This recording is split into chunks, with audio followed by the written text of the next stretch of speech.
Um, this is the characterization of Macbeth and Lady Macbeth and their relationship, and some analysis of the themes. And if I start out with Macbeth, we see a lot of different sides of him during the play. And in the beginning, he seems very noble and valiant, and because of the fact that he has won the battle, he's also very praised by the king. So we see him as the good guy at this point. But then he's told about the prophecy from the Three Weird Sisters, um, who explains to him that he's going to be Thane of Quarter and then the actual king.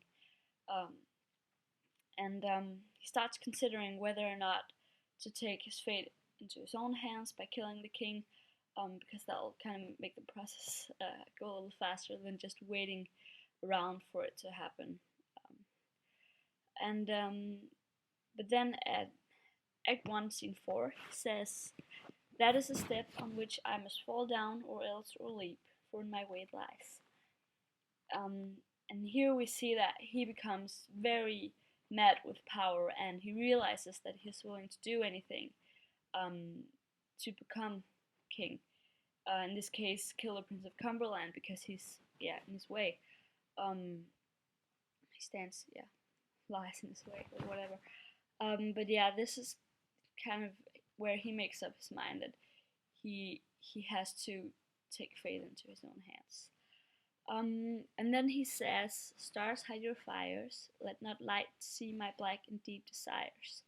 The eye wink at the hand, yet let that be, which the eye fears when it is done to see."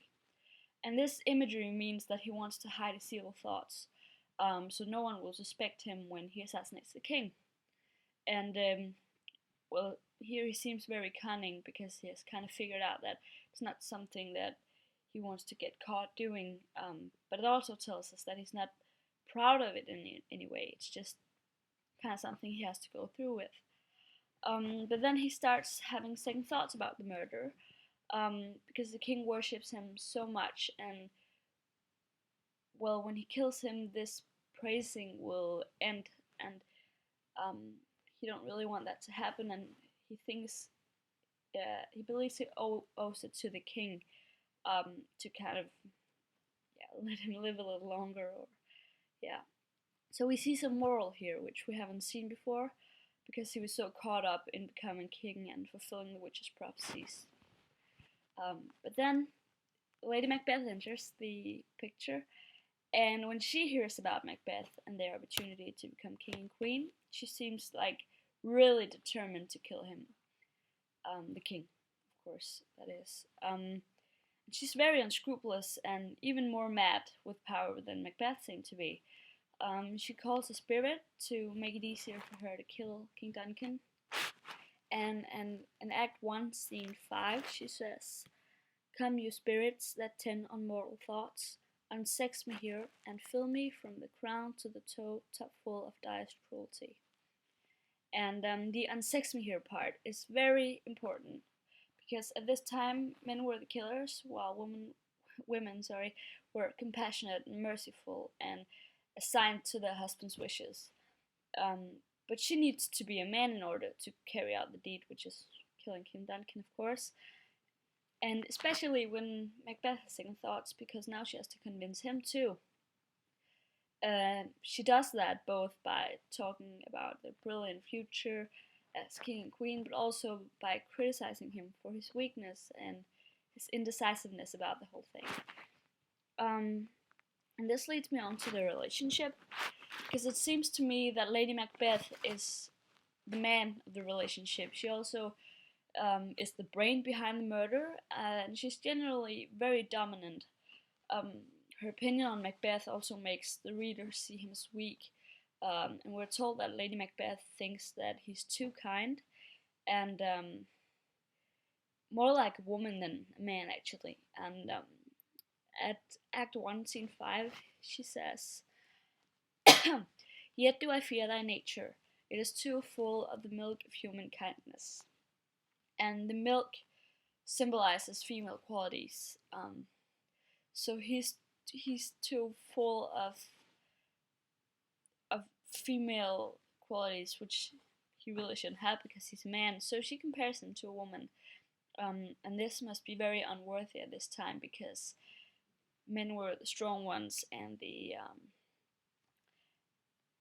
like the warriors, and that is also how we've perceived Macbeth up until now. When she starts talking about him as though he was, a woman, was you could almost call him. As far as themes go, I've chosen two themes that are also relevant to what I've just talked about. The first is deception, because the whole play is about pretending to be something you're not.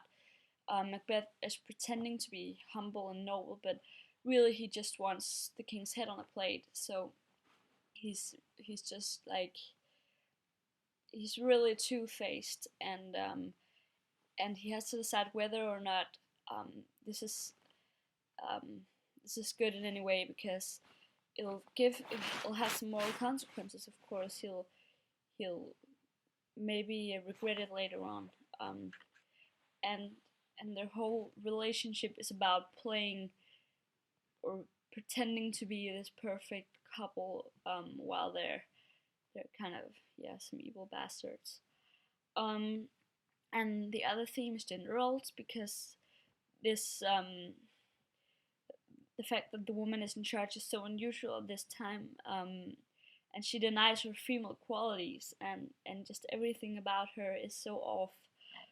It's not how you would think a woman would be at this time. So the gender roles are also really a central theme, I think.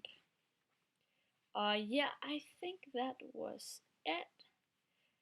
Yeah, great.